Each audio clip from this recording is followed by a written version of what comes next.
Joining us now, Liz Peek. You can follow Liz Peek at Liz Peek, P-E-E-K. It's as easy as that.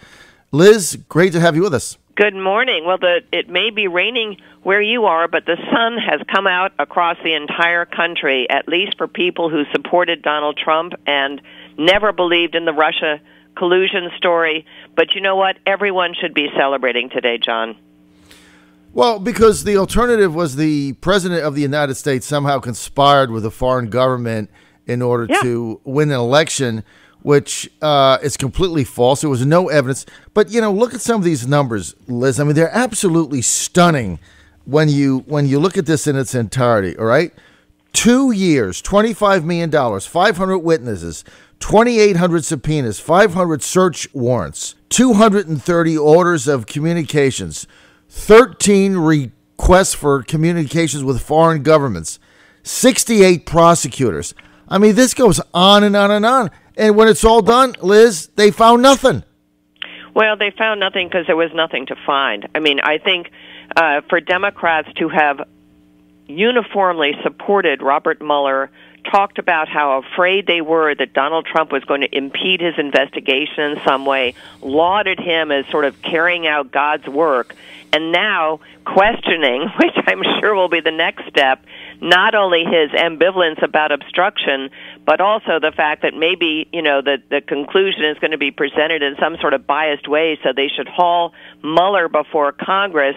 You just have to laugh, John. But let us not kid ourselves. The damage done by this investigation is not limited to money, to lives ruined, etc. It has cast a shadow over an American presidency for 2 years, as that American president has done a number of important things, revving up our economy, trying to establish a new trading arrangement with China, trying to also, by the way, establish a much harsher line against Russia. That, of course, has always been at the heart of it, the most ludicrous aspect of this entire investigation. Trump was pictured and portrayed as liking Vladimir Putin. It all goes back, John, to the fact that Putin hated Hillary Clinton. Hillary Clinton called out Putin, suggested his latest re-election was not a real election. Putin hated her for that and tried basically to undermine her inevitable election as presidency, which, remember, it was inevitable at the time.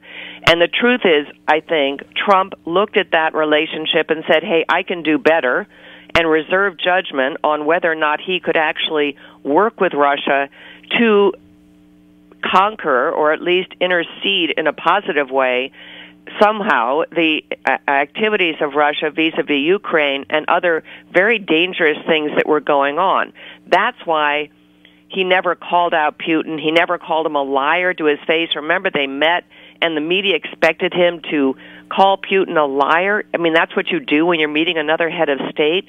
The whole thing has been so twisted and so incredibly damaging to this country. And you got to say, throughout it all, Trump has basically maintained his innocence of this charge and also just bowled ahead with what he wanted to do for the United States. And I think, honestly, like him or hate him, you have to give him tremendous credit for that. You do, and you know, it's interesting. Doug Collins, who is the ranking member of the House Judiciary Committee, a friend of mine from Georgia, Doug Collins said something last night that I agree with 100%. He says the Democrats don't really have a policy agenda. They have an agenda against the president. And that was just 2 sentences, but I think he nailed it. That's exactly right. They don't have an agenda. I don't even know what their agenda is. And now they're going on. They were on TV all yesterday, just going on and on and on about how, well, it's got to be released. This isn't conclusive. There's obstruction of justice. The president still could be impeached. I mean, it's unbelievable that after all this and the lying fake news media, that the Democrats would still be saying there's something there. Here's an example. Well, I wrote that in a piece I put up on the Fox News website yesterday. they have no agenda. Here is their agenda, and they know, Nancy Pelosi is smart enough to know that this is a losing proposition. They believe in open borders. They believe in full-term abortions. They believe in the Green New Deal. And now they're supporting people who are anti-Semitic. That does not play well nationally. So if you were Nancy Pelosi, sure, you would be out there talking about just what you mentioned, which, by the way, was the outgrowth of a messaging call that the Democrats held, so a call that was described as an emergency call after the Barr letter was released, which basically said that Trump was innocent.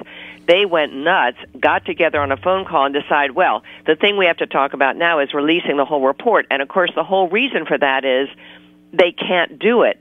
I mean, Barr cannot legally release the whole report, mainly because there is material in there drawn from grand jury investigations, which are not public. So Democrats are doing this so that they continue to sort of feed this narrative that there's something a little off about the Mueller investigation, about Barr's conclusion and determinations based on that investigation. And to your point, at the end of the day, it's really revealing that they don't really want to talk about anything else because their party is very, very divided on policy. And, you know, I've been on this for several months, ever since the midterm elections. That had nothing to do with the progressive agenda. It had to do with moderate Democrats winning in Trump-held territory. Those moderate Democrats are going to be looking pretty sick going into 2020. If Trump, which he will be, is at the head of the ticket, their jobs are in jeopardy, and it sure isn't going to help them to have Democrats across the country railing about the Green New Deal or about full-term abortion. Americans don't like that. Well, I think they're going to lose their majority right now because they stand for nothing. I want to play this clip here and get your reaction to it. Carol, let's go to cut 7. Here's Representative Adam Schiff from California. We all know who he is, right? We all know who Schiff is. And he's the chairman of the House Intel Committee. Taking what Mueller said, he says he's going to keep investigating. What are you investigating? You've already had $25 million of investigations. His agenda is to keep investigating. This is unbelievable statement by Adam Schiff. Cut 7. Well, you know, there are any number of examples that I could give you of information that we've obtained in our investigation, information that's become clear from the special counsel investigation that may not be neatly summed up in a decision or disclosure that we decided to indict A but not B. And to give you an illustration, we know that Paul Manafort was providing polling data to someone linked to Russian intelligence. Now, that may not have shown up in an indictment, but nonetheless, it raises profound questions about why the presidential campaign of Donald Trump was providing polling data, apparently detailed polling data, to someone linked to Russian intelligence. That is just one of the great many of unanswered questions. And if they're not answered, then we're going to have to answer them. We're going to have to find the truth. And I would say this in terms of the administration, which at least professes a desire for Congress to work expeditiously on its investigations. The degree to which they're transparent and provide this information from the Justice Department will greatly facilitate our ability to work swiftly. We have to completely reinvent the wheel. It will obviously be far more time-consuming and difficult. What does that have to do with anything? Releasing polling data to a foreign country is not illegal. Second, with the fact is, Paul Manafort, everybody knew his primary business was to get business from foreign governments. And so he was just saying, hey, look at the great job I've done. I'm ahead. Hire me when this election's over. I mean, what does that have to do with anything? It's complete baloney. But you know what, John? We should applaud that. Let them just burrow in. Let them keep their noses down, talking about Russia collusion until 2020 Election Day. And you know what? They're going to get clobbered because the American people have a very short attention span. They get bored of these investigations. We saw it on the other side when the Republicans continued to look into the Benghazi issue, and there several people died. In this case, there is no such traumatic event or heinous event to really look at. So let Adam Schiff continue this baloney. Americans are too smart for this. They're just not going. They're going to tune out, and I think that's great. So what happens going forward? We're with Liz Peek. You can read Liz Peek, foxnews.com. Follow her on Twitter at Liz Peek. That's P-E-E-K. Liz, tell us a little bit about what you think goes forward here now as we get to 2020. The Democrats, no policy agenda except the ridiculous Green New Deal. Where are they going with this?